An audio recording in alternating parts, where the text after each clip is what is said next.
योगी जी, मैं आपको देश की जनता की तरफ से धन्यवाद देता हूं कि सज्जन शक्ति की रक्षा करने के लिए धर्म के कर्तव्य के अनुसार आचरण करते हुए जो दुराचारी, दुर्जन और दुष्ट थे, जो गरीबों का शोषण कर रहे थे, जो अन्याय और अत्याचार कर रहे थे, गलत मार्ग से अवैध संपत्ति कमा रहे थे, उनके ऊपर आपने बुलडोजर घुमाकर देश में आदर्श प्रस्थापित किया। राजा ऐसा चाहिए जो अन्याय करने वाले को उखाड़ कर फेंकने वाला चाहिए, जो दुर्जनों को और दुष्ट लोगों का संहार करने वाला चाहिए। यही भगवान श्री कृष्ण में गीता में संदेश था। बुंदेलखंड और महाराष्ट्र का बहुत पुराना रिश्ता रहा है।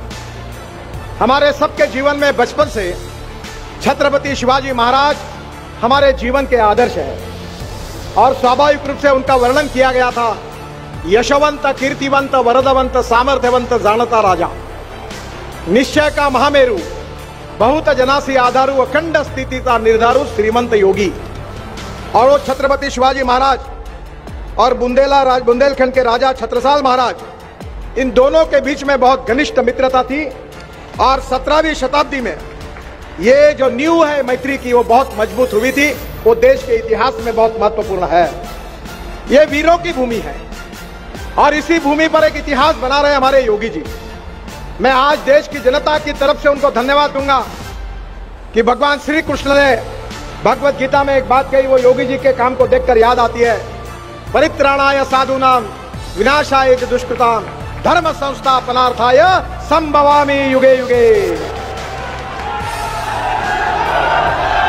राजा ऐसा होना चाहिए जो मां बहनों की रक्षा करने वाला चाहिए। राजा ऐसा होना चाहिए जो सज्जनों की रक्षा करने वाला चाहिए। राजा ऐसा चाहिए जो अन्याय करने वाले को उखाड़ कर फेंकने वाला चाहिए, जो दुर्जनों को और दुष्ट लोगों का संहार करने वाला चाहिए। यही भगवान श्री कृष्ण में गीता में संदेश था। योगी जी, मैं आपको देश की जनता की तरफ से धन्यवाद देता हूं कि सज्जन शक्ति की रक्षा करने के लिए धर्म के कर्तव्य के अनुसार आचरण करते हुए जो दुराचारी, दुर्जन और दुष्ट थे, जो गरीबों का शोषण कर रहे थे, जो अन्याय और अत्याचार कर रहे थे, गलत मार्ग से अवैध संपत्ति कमा रहे थे, उनके ऊपर आपने बुलडोजर घुमाकर देश में आदर्श प्रस्थापित किया। मैं उत्तर प्रदेश की जनता तो आपके ऊपर खुशी है। मैं देश की जनता की तरफ से आपको बहुत बहुत धन्यवाद देता हूं, आपका अभिनंदन करता हूं।